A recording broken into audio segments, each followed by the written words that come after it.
Welcome to the homestead. I wanted to share with you why I've been out of pocket lately.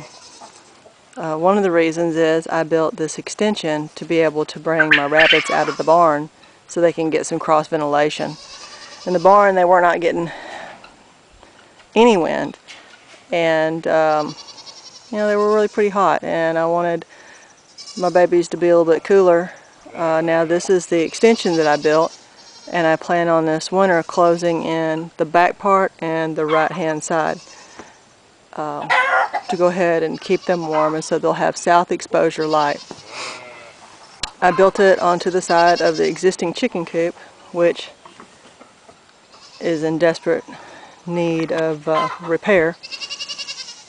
When I first built the chicken run with my granddaughters, we didn't have goats, and so the issue of rubbing up against the wire and tearing it up was not something that I thought of. So this is a future project here to the left. But anyway, let's go back to the project that I am very excited that I have pretty much finished. I'm just kind of tweaking, doing things here and there, so you'll see some of my tools still in there because I'm still doing a little bit. I've got it fenced off. That way when my rabbits get out, I don't have one heck of a time trying to get them. That was one of the problems in the barn. They would get out and I would have problems retrieving them. And this is my doe hutch. We do not have a buck right now. Our buck passed away. I'm not sure what happened to him.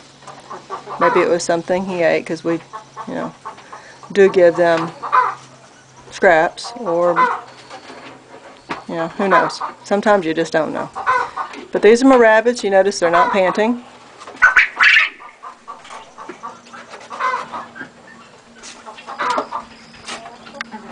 That's Tea back there. She thinks that's her porch area. This is a grumpy Ella. She is so grumpy. And Eloisa.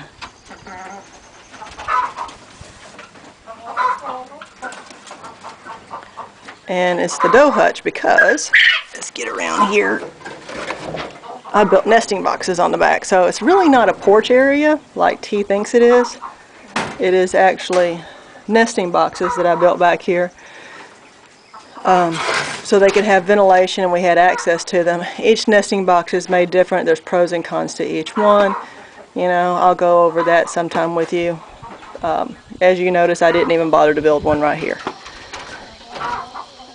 But I do like how I did the nesting boxes. I don't like the insert nesting boxes, but again, another time. Let's go back to the structure. And look, we have quail. My Coturnix Quail. We moved out here from the barn also, so they can get the advantage of the cross ventilation.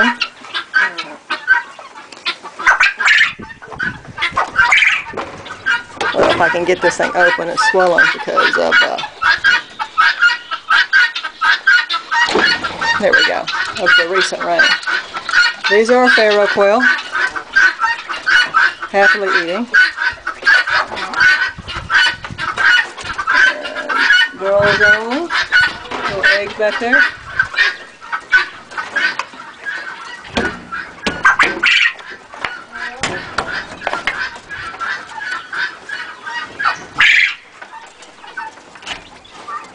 Here's our golden and little Harley, the veiny hen, back there, still happily living with her quail. So I think they all like it out here much better. When the recent rain came through, I had a piece of metal that I put on the back side back here so they didn't get hit with rain. Now I do have a 3-foot overhang out here, and that blocks off most, but sometimes we get some really pretty strong winds here, and they do blow in the rain. So I did put a black panel on there that I just took off. You can see the temperature is right about 90, I think, out here, close to 90. Nice temperatures for this time of the year. As a matter of fact, it's been feeling more like fall than it is summer. Anyway, I wanted to share this with you. I'm real proud of it. This is what we put water in so we can fill the rabbits' water bottles without having to bring the water hose back here every time. is what we store water in to fill the Coturnix Quail water, so we don't have to bring the water hose back here. Makes it a lot simpler. You can just pop the water thing down there, tip the jug, let it fill up while you're feeding, pick it up, toss it in, put the next one down. Works really great. And the other good thing about it is one of the things that you want to do is you want to have everything as centralized as possible in your homestead. Number one, less effort for you. In the deep heat of the summer, when there's a heat wave and a drought and stuff, you don't want to have to walk all over this homestead trying to feed and water your animals. You want them close by. Also, during the winter, okay, yes, we're in the south, but we're really kind of whiny about the cold down here, okay?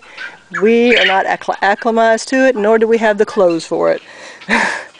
So, we don't want to be out wandering around in the snow trying to feed and water. We want everything as close as possible. And the other reason is the dogs have a less area to have to monitor. When everything's spread out, it spreads the dogs out, and they're not able to protect and fend off as effectively, in my opinion. So we have the goats, the chickens, and the Coturnix Quail and the rabbits all right here within 100 yards of each other. It's just within this 100-yard space, and it works out really well. So again, thank you for stopping by the homestead. I hope to see you again soon.